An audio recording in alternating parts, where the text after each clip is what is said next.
আসসালামু আলাইকুম, কেমন আছেন? আজকে আমি আপনাদের সাথে আমার এই বিড়াল বা সুন্দরীর আমাদের বাসায় আসার কাহিনীটা শেয়ার করব। এটা 2023 সালের নভেম্বর কি ডিসেম্বর মাস হবে। ওর জন্ম হয় আমাদের বাসার ছাদে। ওর মা আমাদের বাসার পাশেই, মানে বাসার আশেপাশে যে বিড়ালগুলো থাকে না, তো এরকম একটা বিড়াল ছিল কালো রঙের। তা আমার মা প্রায় সময় যখন মাছ কুটতো তখন মাছের কাঁটা খেতে দিত, তারপরে অনেক সময় মাছ দিত খাইতে। তো এই করতে করতে ওর মা হচ্ছে আমাদের ছাদে এই কিছু বিড়ালের বাচ্চা জন্ম দেয়। জন্ম দেওয়ার পরে অনেক 3টা বা 2টা বাচ্চা মনে হয় মারা যায়। আর এই যে সাদা কালো যে বড় বিড়ালটা দেখলেন সুন্দরী, সে তো সুন্দরী হচ্ছে বেঁচে থাকে।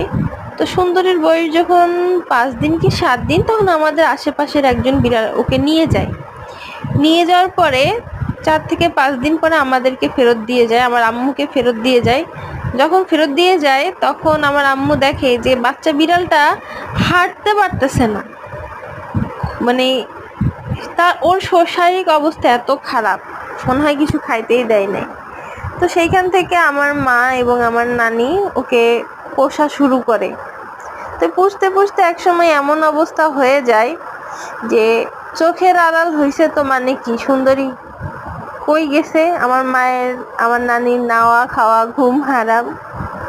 এই করতে করতে করতে আপনার 1.5 বছর পরে সুন্দরীর জন্ম দেয় এই 3টা বাচ্চা।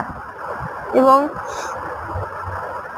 এই 3টা বাচ্চা জন্ম দেওয়ার পরে মানুষ যেরকম সন্তানের প্রথম বাচ্চা হলে বাবা মা যেরকম খুশি হয়, ঠিক আমার মা নানি ওইরকম খুশি হয়েছিল এবং সেই থেকে ওদের নিয়ে আসে।